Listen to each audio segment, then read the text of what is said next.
Namaste. Welcome to First Soul Talk, Heart to Heart Conversation. So I'm your host Abhilasha. So today I have invited Dr. Smita Naram and Dr. Krushna Naram. They are the Ayurvedic experts.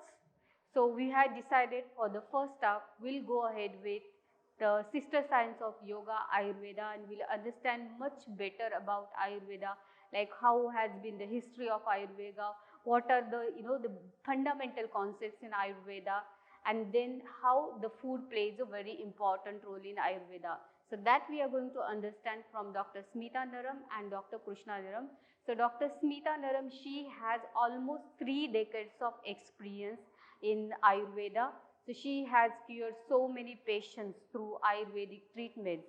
And Ayushakti, the brand she is representing, has the presence across the India and across the world as well. So let's flow into the conversation with Dr. Smita and Dr. Krushna. So welcome to the Soul Talk, and I'm very happy to have you here as the guest. And we are going to talk about Ayurveda today. So we'll be talking, like we are planning, there will be at least 3 to 4 episodes because you have so much knowledge and experience about Ayurveda.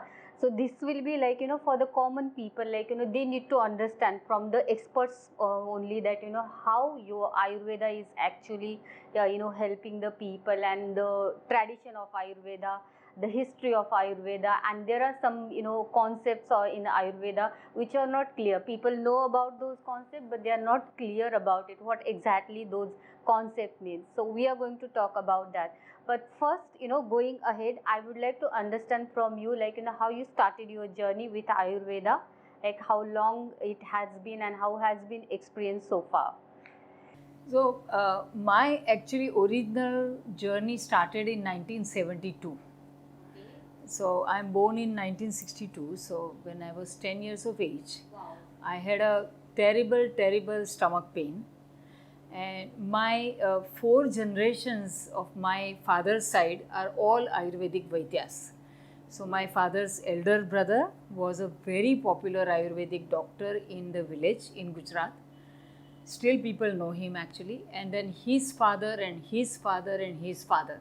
So he had all this knowledge from the family that he was practicing very successfully. So I had a terrible pain on this side, left side where there is appendix. Okay. It was so unbearable. We lived in Mumbai always. So it was so unbearable. I was rolling, screaming, and I thought I'm going to die.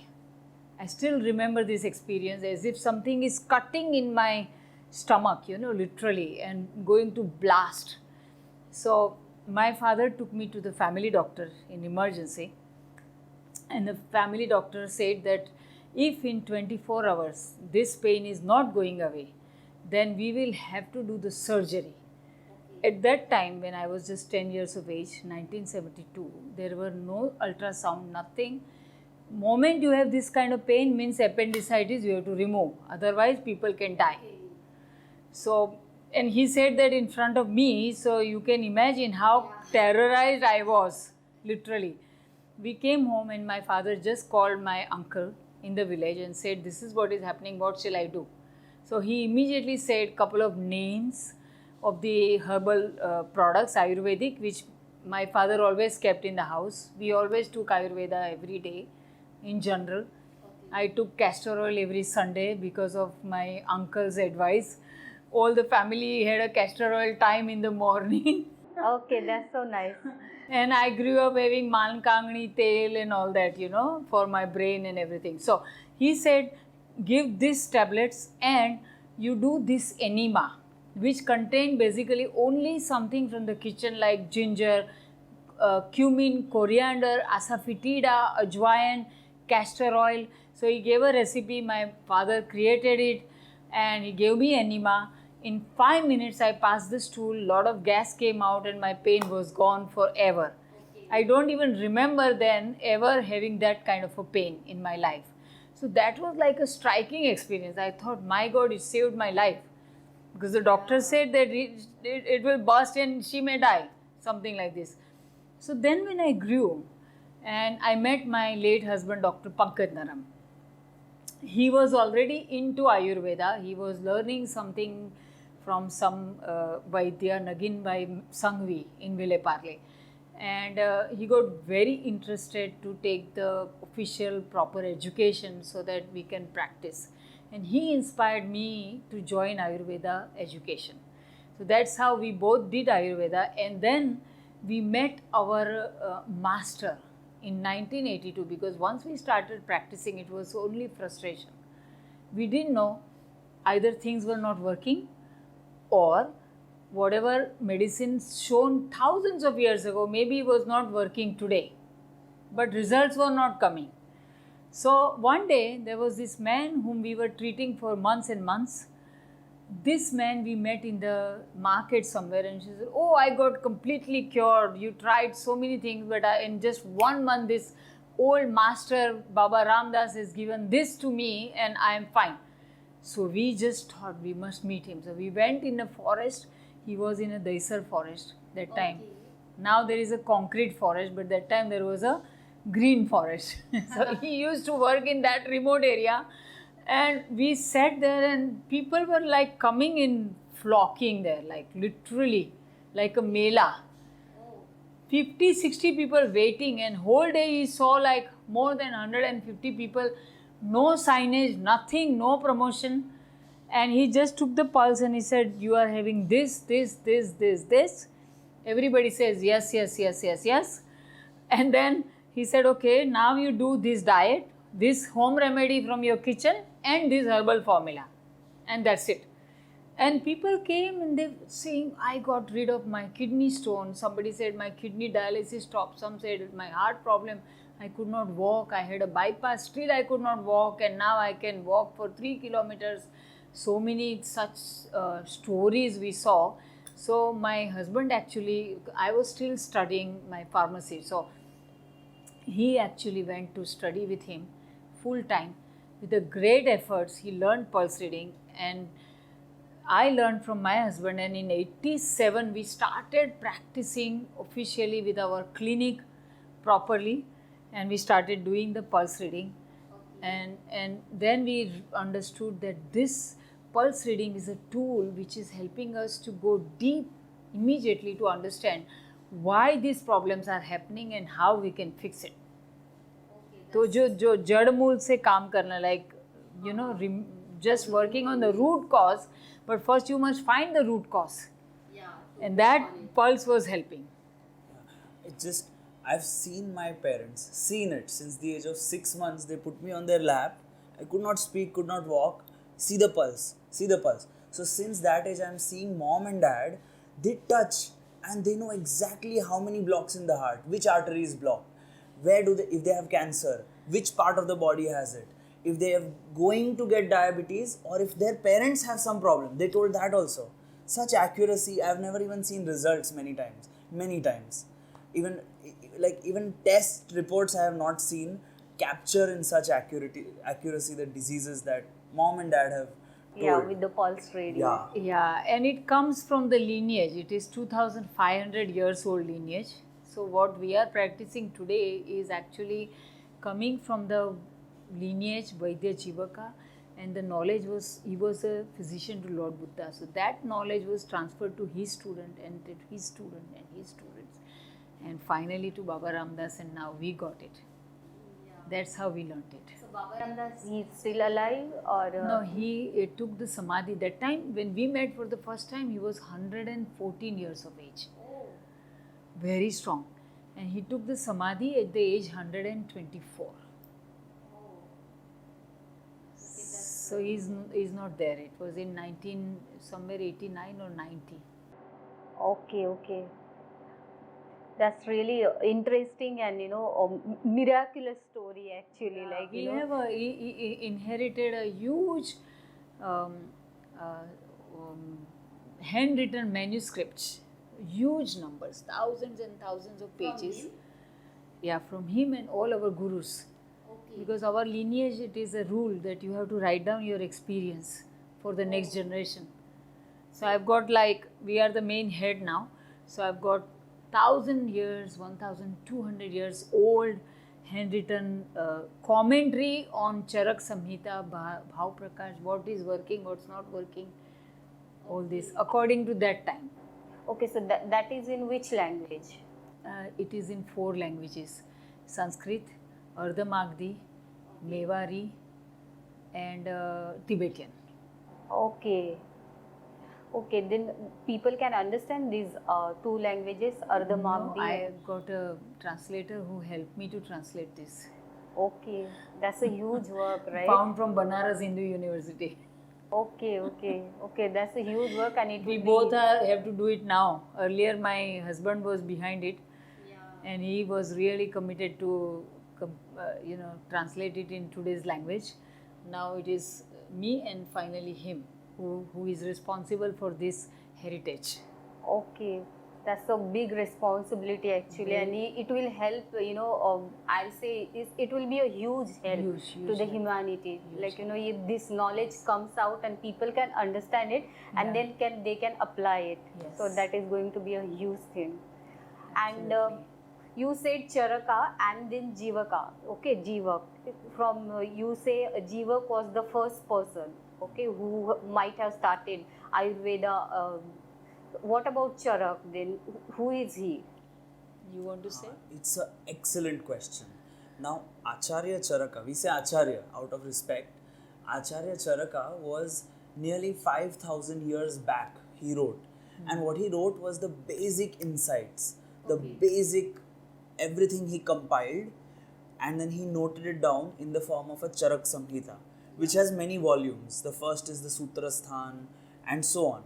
So each focuses only on diagnosis of disease, one on the treatment, and so on. 5,000 years back. But as it got transferred generation after generation, Charaka, the problem at that time was they cannot write too much. Naito, where can they save these manuscripts? The transport becomes difficult. Today we can have it all online. We can replicate it with a lot of printers. But if they have too much written replication, there are more chances of errors when they are replicating. So they tried to make it less, give more with less sentences 5,000 years back. So to understand it, people had to read it many times. What Jeevaka did, that he saw this problem. Acharya Jeevaka saw that I had to study this 7, 8, 10, 20, 30 times to actually know the meaning behind it. So what he did was, he said today's world is different than 5,000 years back. Today people are more Vata and Pitta Prakriti. They have more arm in the body, more toxins, preservatives, colors, sugar, gluten, things are clogging up. So let me do it like this. Let me find the parts which are practical, applicable in Charak Samhita. So people don't have to go through 30 years of hitting their head on the wall. He directly put the practical thing and put it down as his own insights and made a compendium and then gave it to the world. So that is the difference. So we Practical. have Charak is the original, what he says. Just to add to that, Acharya Charak is the original master who actually got the knowledge from the gods, and he practiced it, and then he put it in the form of a Kaya Chikitsa, means it's like a Merck's manual of Ayurveda. Like allopathic has a Merck's manual where all the disease listed, how to diagnose, how to treat, all this is there.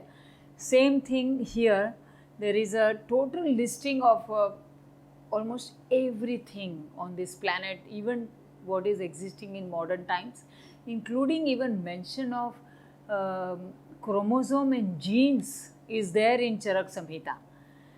But this is at that time. Then there are traditions.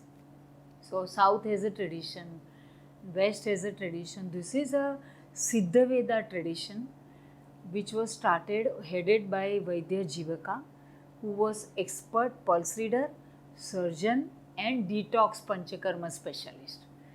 And he travelled, I believe, in many parts of the world. Yeah, there are references. He was in Thailand, then in Egypt. So there's an entire story written in the ancient texts which says that the king of Egypt had a 30 or 20-year-old headache and nothing solved it. It got so severe because of the headache. He used to always wake up angry, upset, have people executed, their throat cut. You didn't get me water in time, go die. You didn't make the food properly, you have to die. So the kingdom was frustrated and it was dying. The kingdom was shrinking. So the healers over there searched for all over the world. How do we solve this? His children are also not happy. Nobody is happy. They found out that there's one man who is treating Lord Buddha. And they said, we need to find this person. So Buddha also was getting very famous in the whole world at that time. They finally took 3 years to actually invite him. He came here, and that time they have given reference, 2500 years back, that he did some kind of anesthesia, some method. He numbed the head, and then he did a surgery where he opened the skull, removed worms that were there inside the king's head, removed it, closed it, and the king got solved. So lifetime he had no headache, and the kingdom grew again. His children were happy, everyone became happy. So he was all over the world. Lord Jeevaka traveled. So basically our Sidhha Veda lineage is the same Ayurveda, but we are practicing the practical experience. The Siddha means everything which is proven is recorded in the scriptures. We also have to now record. We have recorded now huge bunch of 350 different illnesses, how we treat using Ayurvedic principles adapted to modern times. Yeah. Because Charak said that if you have Vata, Pitta, Kapha, first focus on balancing Vata, Pitta, Kapha. But now what is happening is we have so much of what we call as toxins. So first we have to focus on removing toxins, increasing the gut health, because that is so spoiled from all the wrong things. So then we have to focus on that to create a remarkable result. So that was a slight difference, that we use the Ayurvedic principles, but we based on pulse reading and time and age, we adapt it so that there is a powerful result. Yeah, as per the today's lifestyle as well, and the lifestyle disorders as well. So every generation's Vaidya did that, and they have recorded their observations. That's good, na? So it is there for each and everybody's reference afterwards who are going to do it. So Sidhha Veda and Ayurveda, so it's a branch of Ayurveda, It is a tradition, yeah. It's a tradition, one guru's tradition, we can say parampara. Okay. So how will you define Ayurveda? Like, how people can understand, like, people use Ayurveda term for many things. Like, if they are using something from kitchen, they say this is like, Ayurvedic, like Dadi Ka Nuska and something like that. And when like, you just do head massage as well with oil, that is also considered as Ayurveda. So what is exactly Ayurveda, and what exactly we can include in Ayurveda? Basically, actually, he will maybe share some shlokas typically coming from Charak Samhita. But I just want to share one example, because we have like more than 500 medical doctors, chiropractors, naturopaths from the Western world who are trained by us in last 35 years. And they are practicing pulse reading, and they are really doing very well. Now, and out of them, at least more than 120 to 100% Ayushakti way of working. They are our clinic partners. So, what they say, one day I was asking them, why you are attracted to Ayurveda? Because there was a homeopath, like MD pediatrician, who had a very severe arthritis, like this crooked hands, rheumatoid arthritis, and it got completely straightened up in 3 years. And she came to our clinic from Germany and stayed here every year and took the medicine, everything, and she came out of the rheumatoid arthritis for last 17 years. It is negative. So what I asked them, why you came to Ayurveda? So she said only one thing. There is a homeopathy, there is a herbology, Western, but they only say, okay, if there are these symptoms, do this symptom, do this. Ayurveda is based on certain philosophy. There is a philosophy of life, that who you are. Every person is different. You judge it. Focus on your digestion, metabolism, remove toxins, slowly repair your organs and rebuild it so that you have an anti-aging effect and long-lasting relief from chronic health conditions. So that is how Ayurveda is different. So now in different ancient texts, a definition which is very simple is mentioned. Number 1, it says Ayusha Veda, Ayurveda. Means Ayush is life and can be lifespan, quality, quantity, and the actual enjoyment you experience. The science, Veda, study of enhancing the quality, quantity and enjoyment of the life is Ayurveda. And the second definition is Ayurvedupadesheshu, no. Ayu kamana manena dharmartha sukha sadhanam Ayurvedupadesheshu videha paramadaraha. Meaning the actual aim of Ayurveda. So just, it's the science of life. But what is life? So they said that the aim of Ayurveda is dharma, that any person who's treating you, who says, oh, I practice Ayurveda, and you go to them, they're like, I'll treat you. But if they treat you and the treatment allows you to follow your life's dharma and your life's purpose more fully, then that Ayurvedic physician is very good.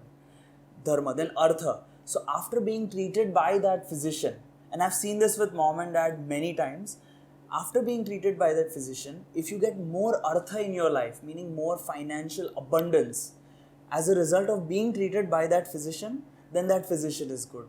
So the herbs are designed in such a way that आपका body fix होगा, but at the same time your mind will work so that you see more possibilities, opportunities in the world, and you become wealthier as a result of being treated by Ayurveda. Third is kama, meaning all your desires are fulfilled so that you don't have to take a birth again in your life just to fulfill them. You have a desire to travel in the flight. So Ayurveda should allow you, your body, mind and emotions to be capable to travel in a flight. Even if you have a trauma of flying, they help you heal it so that you can fulfill your desires and don't have to take birth again. So which is the last one? Moksha, dharma, artha, kama and moksha. That as a result of being treated by mom or any other really good Ayurvedic physician, you actually end up achieving more of moksha. So if you're Christian, you're Muslim, you're Hindu, doesn't matter. Whatever the ultimate salvation means for your soul, you can come close to it. Ayurveda wants to support you in that. Yeah. So that's the... So very deep meaning actually at spiritual level actually means like it's talking about everything like physical well-being, mental well-being, emotional and spiritual as well. All four. Yeah, all four aspects of well-being are taken care of. Yes. That's And really longevity and health is taken care of. yes. Yeah. They call it Hita Ayu, Sukha Ayu. Hita Ayu means a good life. Sukha Ayu means a pleasant life. Every moment you're alive, you're enjoying that moment. And Dirgha Ayu, that it's a long life. So you can accomplish everything you desire in that life. That's nice. Okay. So how do you see the growth of Ayurveda, like awareness in terms of awareness in terms of like, maybe at professional level or as an industry Ayurveda. So how has been the growth of Ayurveda since you started and as of now? So my experience have been that since 1987, which is 35 years ago, when we started, people never came to us because of Ayurveda. Okay. And now also only 10% people come to us because of Ayurveda. It's the truth of life. We have to accept it, right? Yes. People come only because somebody got a great result and they referred and they spoke about us, and that is why they came to us. Just to give you an example, in 1988, after we started, just in a year's time, we met a foreigner. Somebody recommended, and she actually traveled from Italy, Europe, to India just for a spiritual purpose.